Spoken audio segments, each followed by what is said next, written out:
Hello viewers, నేను Rohan. Welcome to social post. మనతో పాటు రోహిత్ బ్రో ఉన్నారు, హైదరాబాద్ ఐఏఎస్ అకాడమీ నుంచి. ఇంకెందుకు ఆలస్యం, బ్రోతో మాట్లాడేద్దాం. హలో అండి. హలో అండి. ఇప్పుడు యూపీఎస్సీ అనగానే మీరు చాలా చాలా సింపుల్ అంటే ఎలా చెప్తున్నారంటే ఇంకా ఒక చిన్న పిట్ట అమీర్పేటలోకి వెళ్తే మనం చిన్న పిట్టని ఇట్లా కొట్టేయచ్చు అన్నట్టు చెప్తున్నారు మీరు యూపీఎస్సీని.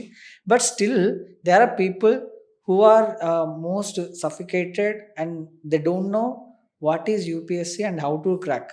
వాళ్ళకి మీరు సజెస్ట్ చేసే బెస్ట్ బుక్స్ ఏంటి? ఎస్ అండి, ఈచ్ సబ్జెక్ట్ ఉంటుంది కదా, ప్రతి సబ్జెక్ట్కి. And again there will be different types of book list. కొన్ని మేజర్ సబ్జెక్ట్స్ చెప్తాను, అండ్ ఇవి మాత్రమే అని ఏం కాదండి. సో ఒక సబ్జెక్ట్కి ఒక బుక్ చాలు. ఇప్పుడు ఫర్ సపోజ్ నేను పాలిటీ అని చెప్పాను అనుకోండి, పాలిటీలో డిడి బసు అని, సుభాష్ కశ్యప్ అని చెప్పి, ఫాడియా, లక్ష్మీకాంత్, ఇట్లా ఎన్నో వింటారు. ఎక్కువ మంది వినేది లక్ష్మీకాంత్. ఈ లక్ష్మీకాంత్ బుక్కే దాదాపుగా కొన్ని లక్షల మంది చదువుతారు. కొన్ని lakhs of students will prepare through this Laxmikanth. కానీ ఆ పాలిటీలో చదివిన అందరూ అటెంప్ట్ చేయరు ఆన్సర్స్. అంటే when lakhs of people are purchasing only one book, following only one book, అంటే అదే సబ్జెక్ట్లో అదే బుక్ చదివిన అందరికీ సేమ్ మార్క్స్ రావు. అంటే ఇక్కడ ఏమవుతుందంటే మనం కొంటాం అంతే. స్టూడెంట్ ఏం చేస్తారంటే ఒక బుక్ పర్చేస్ చేసుకొని క్వాంటిటేటివ్ గా చూస్తాడు. ఇదిగో ఇన్ని పేజెస్ ఉన్నాయి, 600, ఇది అయిపోవాలి తొందరగా, ఫటాఫట్ పేజెస్ అయిపోవాలి, పక్కనోడికి లేకపోతే ఎవరికో నాకు ఈ లక్ష్మీకాంత్ బుక్ అయిపోయింది అన్న ఫీలింగ్ తో చెప్పాలనుకుంటు. బట్ అందులో నుంచి క్వశ్చన్స్ అడిగితే again it's big question mark.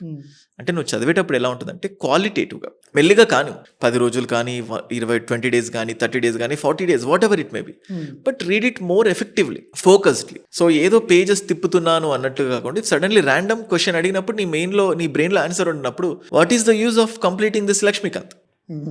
So అది ఈచ్ సబ్జెక్ట్. సో పాలిటీకి లక్ష్మీకాంత్ సో చాలా మంది రిఫర్ చేస్తారు జనరల్గా, that is the best book.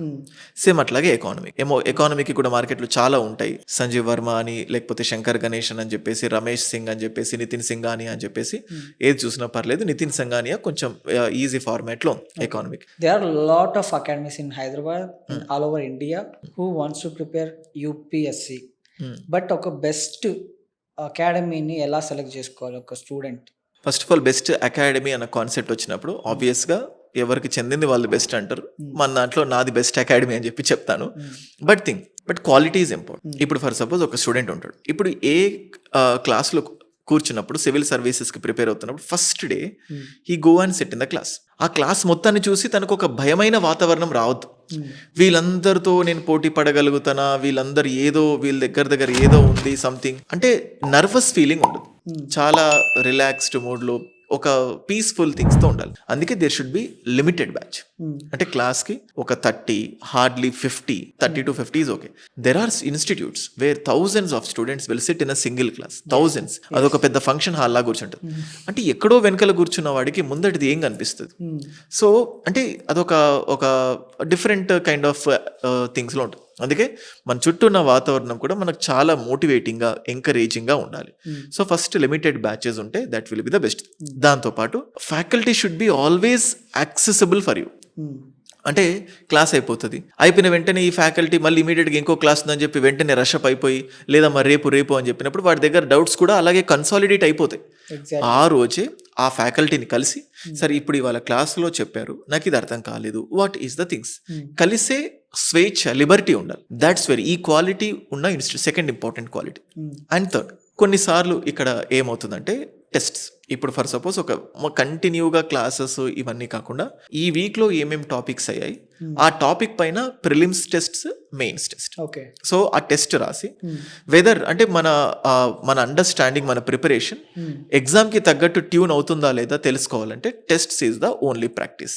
So tests మనం కూడా పూర్తి స్థాయిలో వాళ్ళు టెస్ట్లు పెడతా అంటే మన పేపర్లు తీసుకొని వెళ్ళడం కాకుండా we should write that test. మన పైన ఇన్స్టిట్యూట్ బలవంతం పెట్టాలి, you have to write the test. If you do not write the test, you are not allowed to enter the class for the next class. అట్లాంటి compulsions ఉంటే వాళ్ళు రాస్తారు.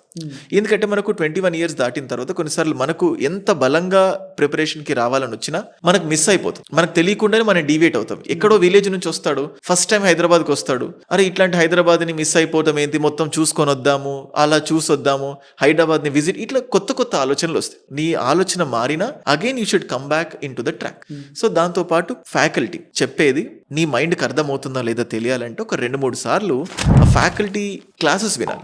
ఇప్పుడు ఒక 1 lakh నువ్వు ఫీజు కట్టేస్తావు, నువ్వు వచ్చి క్లాస్లో కూర్చుంటావు, నీకు డెమోస్ అలౌ చేయలేదు, క్లాసెస్ ఎలా ఉంటే అవసరం లేదు, మాది చాలా తోపు, మాది బెస్ట్, ఈయనకే నువ్వు క్వశ్చన్స్ చేస్తావా అట్లేముండదు, మాది బెస్ట్, ప్రూవ్డ్ బెస్ట్, నువ్వు వచ్చి కూర్చో, నువ్వు 1,00,000 కడతావు, నువ్వు క్లాస్లోకి వచ్చి కూర్చుంటావు. ఫస్ట్ క్లాస్ అర్థం కాదు, అప్పుడు క్లాస్ అర్థం మైండ్ పిచ్చెక్కుతుంది, ఒరే మా నాన్న 1,00,000 రూపాయలు కట్టాడు, నాకేం అర్థం అవుతలేదు, అంతేనా ఇంకా 1,00,000 రూపాయలు పోయినట్టేనా, ఇట్లుండదు. ఒక 4-5 రోజులు విను. ఇప్పుడు నేను చెప్పిన ఏదైతే క్వాలిటీస్ ఉన్నాయో everything is there in my academy, Hyderabad IAS అకాడమీలో. 1 వీక్ పాటు ఫ్రీ డెమోస్ ఇస్తాం. ఆ 1 వీక్లో నువ్వు ఫ్యాకల్టీస్తో మాట్లాడుతావు, నువ్వు ఎగ్జిస్టింగ్ స్టూడెంట్స్తో మాట్లాడుతావు. ఎందుకంటే స్టూడెంట్స్ ఎప్పుడు అబద్ధం చెప్పరు. స్టూడెంట్స్ ఎట్లుంటారంటే, ఒక కాలేజ్కి వెళ్ళామనుకోండి, అన్న ఈ ఇన్స్టిట్యూట్లో అసలు జాయిన్ అవ్వకు, ఈ కాలేజీలో అసలు జాయిన్ అవ్వకు, నీ డబ్బులు పోతాయి అని వాళ్ళు ఓపెన్గా చెప్తారు. సో ఆ ఫెసిలిటీ ఉండాలి. కొన్నిసార్లు ఇన్స్టిట్యూట్లో ఆ స్టూడెంట్స్తో మాట్లాడదు, మీరు ఇట్లా కరెక్ట్ కాదు అని బెదిరిస్తారు. ఎంత బెదిరిస్తే ఈ ఇన్స్టిట్యూట్ బయటకు వచ్చినాక ఎవరు ఆపుతారు? ఎవరు ఆపరు కదా. అందుకే ఆ స్వేచ్ఛ ఇవ్వాలి. మన దగ్గర ఆ 1 వీక్ పాటు డెమోస్, ఆ ఎగ్జిస్టింగ్ స్టూడెంట్స్తో మాట్లాడండి, వాళ్ళతో మాట్లాడి ఎట్లా అవుతున్నాయి క్లాసెస్, ఆ ఫ్యాకల్టీస్తో మాట్లాడండి. అండ్ కొన్నిసార్లు యూపీఎస్సీలో ఏమవుతుందంటే 1 year ఒక 1.5 lakhs నువ్వు కడతావు, కోచింగ్లో జాయిన్ అవుతావు. జాయిన్ అయిన తర్వాత సడన్గా ఫీవర్ వస్తుంది, సడన్గా హోమ్ సిక్ వస్తుంది, ఏదో పెళ్ళి, ఏదో పర్సనల్ ప్రాబ్లం వస్తుంది, you miss the classes for 3 to 4 months for suppose. తర్వాత ఏంటి పరిస్థితి? డిమోటివేట్ అయిపోతాం. అప్పుడు ఏమనిపిస్తుంది? నెక్స్ట్ బ్యాచ్కి వచ్చి కూర్చొని చదవాలనిపిస్తుంది. ఏమంటారు? నువ్వు 1.5 lakh కట్టావు, ఆ బ్యాచ్ ఈ బ్యాచ్కి నీకు ఛాన్స్ లేదు, నువ్వు కొత్త బ్యాచ్కి రావాలంటే మళ్ళీ 1.5 lakhs కట్టాలంట. సో ఇలాంటి ఇది ఉన్నప్పుడు వాడు చదవాలనిపించదు. మన దాంట్లో పే చేస్తే till you get the rank వచ్చేంత వరకు you can come any time to the institute. Did anyone call you once they become IAS? Yeah, చాలా మంది అండి. And moreover IAS, IPS, IRS ఇట్లా చాలా మంది ఉంటారు సార్. కాకపోతే ఇక్కడ థింగ్స్ ఏంటంటే like how we tune up is the important. అంటే నీకు వాళ్ళు కాల్ చేసి thank you so much like ఇలా ఏమన్నా రిసెర్చ్ చెప్పిన వాళ్ళు చెప్తారండి. వాళ్ళు ఖచ్చితంగా గ్రాటిట్యూడ్ మిస్ చేసుకోరు కదా, 100%. సో థింగ్స్ ఏంటంటే లైక్ కొన్నిసార్లు వాళ్ళ పనుల్లో బిజీగా ఉండి, ఇప్పుడు ఎట్లుంటుందంట అండి, ఒక ఇన్స్టిట్యూట్లో జాయిన్ అయిన వెంటనే 1 yearలో నీకు అతను ఇమ్మీడియట్గా ఐఏఎస్ అవ్వడు. ఇప్పుడు ఇవాళ జాయిన్ అవుతాడు. అంటే నా ఇన్స్టిట్యూట్లో 1 year ఉన్నాడు అనుకోండి, 1 yearలో మంచి రిలేషన్ ఉంటుంది, నేను ఎప్పుడు కనిపిస్తాను, అతను నాకు ఎప్పుడు ఫీజిబుల్గా ఉంటాడు. కోచింగ్ అయిపోతుంది, తను వాళ్ళ ఊరు వెళ్ళిపోయాడు, అక్కడ కూర్చొని చదువుతాడు. 2 years అయిపోతుంది, 3 years అయిపోతుంది, 4 years అయిపోతుంది. ఆ 4th yearలో ర్యాంక్ కొడతాడు. అప్పటికి నా మైండ్లోంచి అతను వెళ్ళిపోతాడు.